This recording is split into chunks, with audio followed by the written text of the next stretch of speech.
Eyre, Chapter 4, Part 1. From my discourse with Mr. Lloyd, and from the above reported conference between Bessie and Abbot, I gathered enough of hope to suffice as a motive for wishing to get well. A change seemed near. I desired and waited it in silence. It tarried, however. Days and weeks passed. I had regained my normal state of health, but no new allusion was made to the subject over which I brooded. Mrs. Reed surveyed me at times with a severe eye, but seldom addressed me. Since my illness, she had drawn a more marked line of separation than ever between me or her own children, appointing me a small closet to sleep in by myself, condemning me to take my meals alone and to pass all the time in the nursery, while my cousins were constantly in the drawing room. Not a hint, however, did she drop about sending me to school. Still, I felt an instinctive certainty that she would not long endure me under the same roof with her, for her glance, now more than ever, when turned on me, expressed an insuperable and rooted aversion. Eliza and Georgiana, evidently acting according to orders, spoke to me as little as possible. John thrust his tongue in cheeks whenever he saw me, and once attempted chastisement. But as I instantly turned against him, roused by the same sentiment of deep ire and desperate revolt which had stirred my corruption before, he thought it better to desist, and ran from me, uttering execrations and vowing I had burst his nose. I had indeed leveled at the prominent feature as hard a blow as my knuckles could inflict, and when I saw that either that or my look daunted him, I had the greatest inclination to follow up my advantage to purpose. But he was already with his mamma. I heard him in a blubbering tone commence the tale of how that nasty Jane Eyre had flown at him like a mad cat. He was stopped rather harshly. "Don't talk to me about her, John. I told you not to go near her. She is not worthy of notice. I do not choose that either you or your sisters should associate with her." Here, leaning over the banister, I cried out suddenly and without at all deliberating on my words, "They are not fit to associate with me!" Mrs. Reed was rather a stout woman, but on hearing this strange and audacious declaration, she ran nimbly up the stairs, swept me like a whirlwind into the nursery, and crushing me down on the edge of my crib, dared me in an emphatic voice to rise from that place or utter one syllable during the remainder of the day. "What would Uncle Reed say to you if he were alive?" was my scarcely voluntary demand. I say scarcely voluntary, for it seemed as if my tongue pronounced words without my will consenting to their utterance. Something spoke out of me over which I had no control. "What?" said Mrs. Reed under her breath. Her usual cold, composed gray eye became troubled with a look like fear. She took her hand from my arm and gazed at me as if she really did not know whether I were a child or a fiend. I was now in for it. "My Uncle Reed is in heaven, and can you see all that you do and think, and so can Papa and Mamma. They know how you shut me up all day long, and how you wish me dead." Mrs. Reed soon rallied her spirits. She shook me most soundly. She boxed both my ears, and then she left me without a word.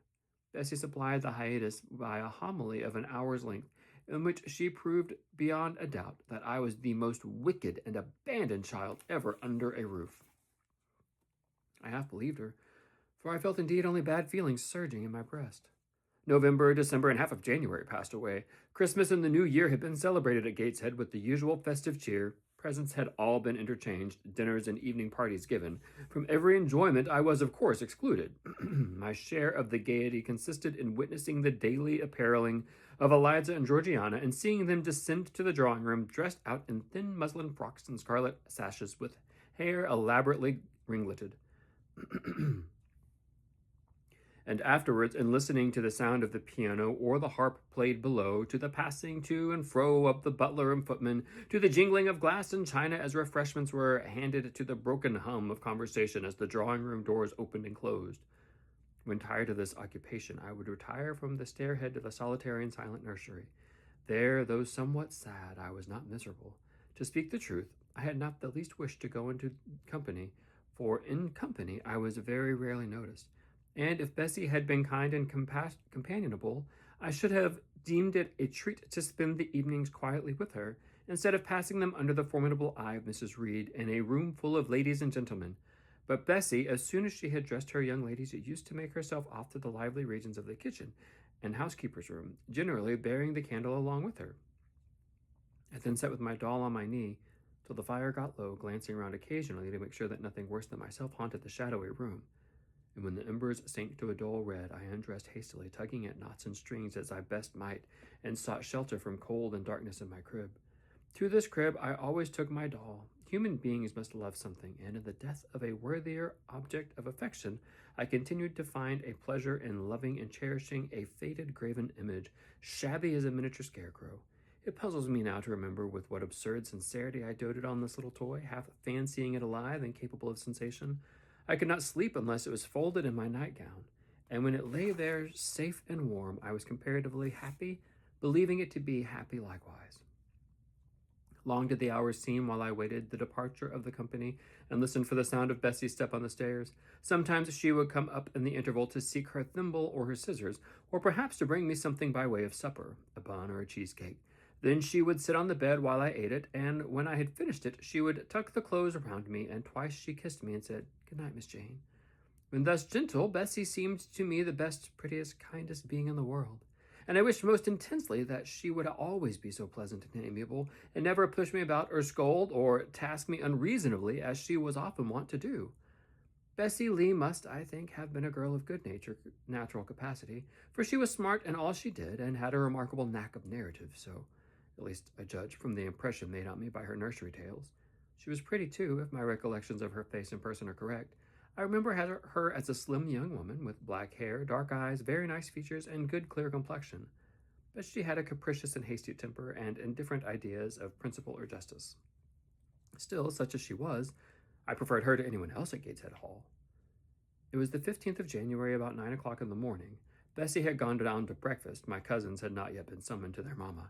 Eliza was putting on her bonnet and warm garden coat to go and feed her poultry, an occupation of which she was fond, and not less so of selling the eggs, so the housekeeper, and boarding up the money she thus obtained.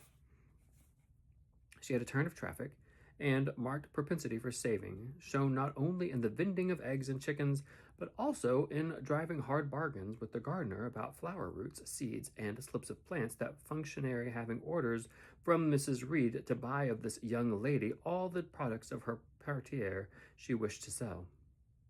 And Eliza would have sold the hair off her head if she could have made a handful of profit thereby.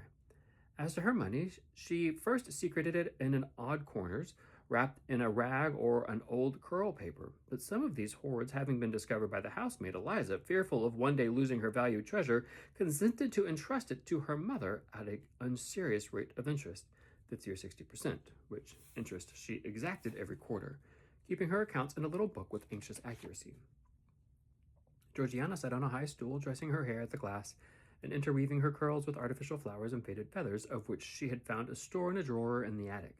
I was making my bed, having received strict orders from Bessie to get it arranged before she returned, for Bessie now frequently employed me as a sort of under-nursery maid to tidy the room, dust the chairs, etc. Having spread the quilt and folded my nightdress, I went to the window seat to put in order some picture books and dolls' houses furniture scattered there, an abrupt command from Georgiana to let her playthings alone, for the tiny chairs and mirrors, the fairy plates and the cups were her property, stopped my proceedings, and then, for lack of other occupation, I fell to breathing on the frost flowers with which the window was fretted, and thus creating a space in the glass through which I might look out on the grounds, where all was still and petrified under the influence of a hard frost. From this window were visible the porter's lodge and the carriage road, and just as I had dissolved so much of the silver-white foliage veiling the panes as left the room to look out, I saw the gates thrown open and a carriage roll through. I watched it ascending the drive with indifference. Carriages often came to Gateshead, but none ever besought visitors in whom I was interested. It stopped in front of the house. The doorbell rang loudly. The newcomer was admitted. All this being nothing to me, my vacant attention soon found livelier attraction in the spectacle of a little hungry robin, which came and chirruped on the twigs of the leafless cherry trees nailed against the wall near the basement.